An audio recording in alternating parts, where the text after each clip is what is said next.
Hello, everyone, and welcome back to another episode of Acupuncture's My Life.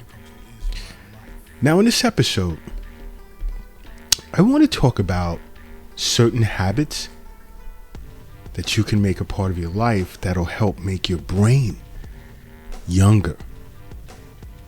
All right? Nice and sharp, memory's good, and you're just on point with so many things once again. You know, because as we age, things begin to change upstairs. And when I say upstairs, I'm talking about in your skull. That's that muscle that exists called the brain. Things change. It isn't as sharp as it once was. You start to notice you're forgetting certain things. Less hormones are being produced in the brain over time that make you happy, those feel-good hormones. So it becomes very easy to become depressed. All right. And many of you guys out there are worried a lot about aging and the gradual decline of cognition. But you see, there are certain habits that you can partake in on a regular basis that can keep the brain nice and sharp, where you feel as if you're young again. You feel as if your mind is stuck at teenage years, which is a good feeling. And I sit with many of my patients and I discuss certain habits that they should make a part of their life that'll help. And the first is a healthy diet. Now, why did I say the first being a healthy diet? I say that because your stomach is your second brain, which communicates with the brain in your skull via the enteric nervous system. And there are still people out there that don't believe that. And I've had new patients that ask, how so? Why? I mean, think of the connection. Your body being, your brain being the control center of your entire body. And when there are shortfalls, yin and yang falls out of balance, there are certain nutrients from foods that you can get to reset this balance, which therefore is then communicated from the brain to the stomach, where there becomes an enhanced desire for certain foods, certain flavors. And you see how we're in tune with nature? And I say this to say, let's just say your kidneys, your liver, let's stick with kidneys first. They were deficient aspects, deficient patterns starting to present itself in the kidneys. You'll all of a sudden get a craving without really being aware of it for certain foods like blueberries or blackberries or chia seeds, sesame seeds, dark colored foods. And those types of foods tend to nourish and strengthen the kidneys. Just the same if there was a liver deficiency you're faced with. Your body will crave certain foods such as spinach, kale, cabbage, kiwi. And see, those are those moments when you're saying to yourself, I don't know why, but I have a taste for some type of, a particular type of fruit or vegetable. And you see the internal organs are tied to certain colored fruits and vegetables. For instance, let's say your liver and even gallbladder will crave green colored foods such as leafy green vegetables, green fruits like green apples, green kiwi, and so forth. Your heart will crave red colored foods like cherries, tart cherries, red apples, pomegranate, beets. Your stomach and spleen will tend to crave yellow and orangish colored foods, such as avocados, salmon, peaches. Your lungs are more aligned with white colored foods such as cauliflower, onions,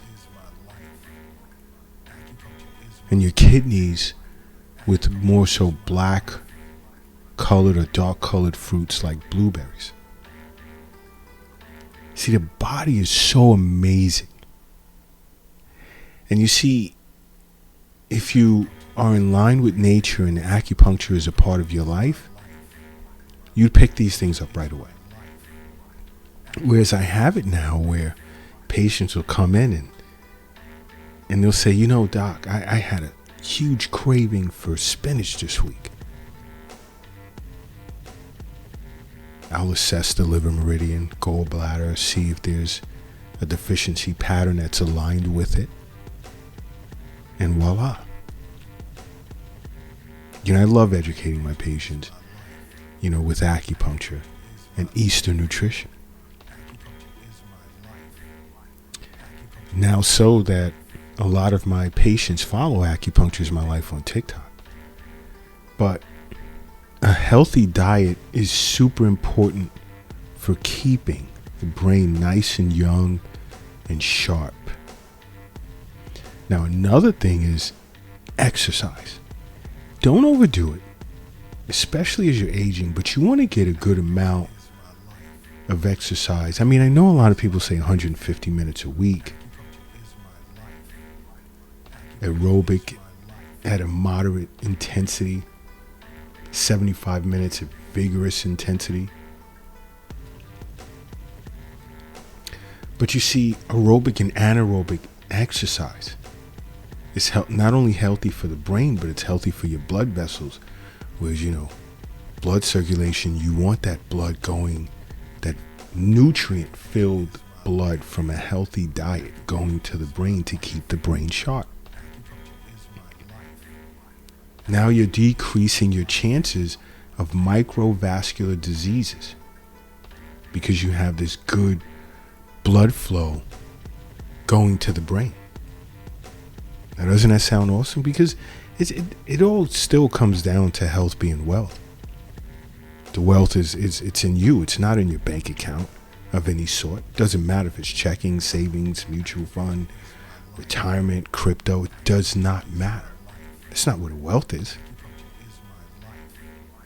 The wealth is not in your wallet. It's not in your purse. It's not in your pocket either. And the wealth is definitely not under your mattress or in a shoebox in the closet, nor is it under the doghouse in the backyard. The wealth is in you. That's where it is. Now, another good habit is getting a good night's sleep. And I say this in many of my podcasts.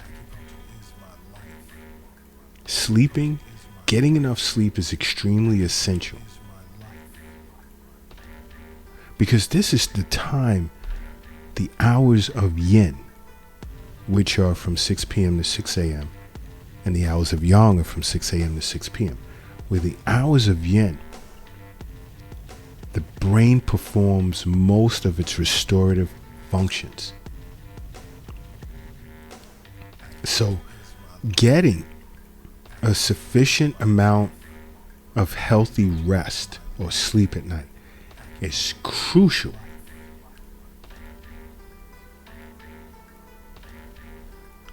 in helping or assisting your brain in acclimating itself to input. And it decreases your chances of suffering from health risks as well.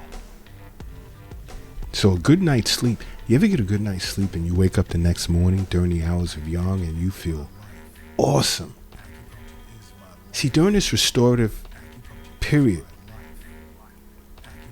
yin is now nourishing yang for the next day, and your yang chi is like, the tank is full and you're ready to go. You're ready to get things going. Which is why I always ask you many times to stop what you're doing right now. Let's say if you're lifting something heavy, whether you're at the gym, you're at work, and it's part of your job, or your home moving furniture around. Just stop for a second. If you're operating a vehicle that has wings and propellers, land at the nearest airport, just wheels, pull over to the side of the road. And if you're crossing the street right now, do me a favor. Hurry up and safely get across the street. Because I now need for you to close your eyes and say to yourself, acupuncture is my life. And now open them. Boom. You are now brand new. And brand new you are. Now, another good habit is finding ways to stimulate your brain with activities. You always want to leave at least a half hour out of the day to stimulate your brain, let's say with crossword puzzles and more. Just look to problem solve. Look to learn something new. Challenge yourself every day. Just to keep your brain engaged and build new synapses. And you see, synapses are connections between brain cells. So this is super important. And you also want to practice mindfulness, meditate.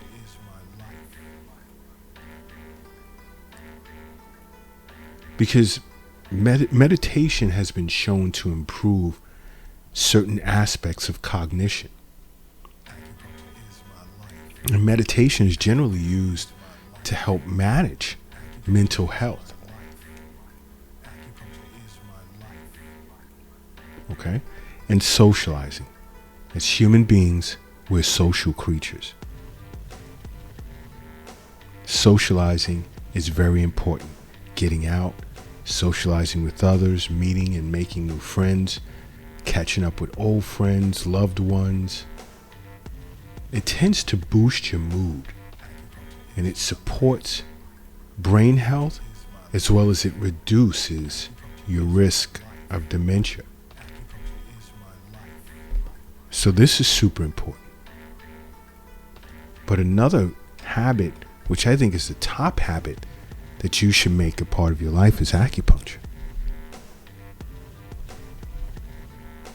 Make acupuncture a part of your life, okay? Because acupuncture is my life. What's yours?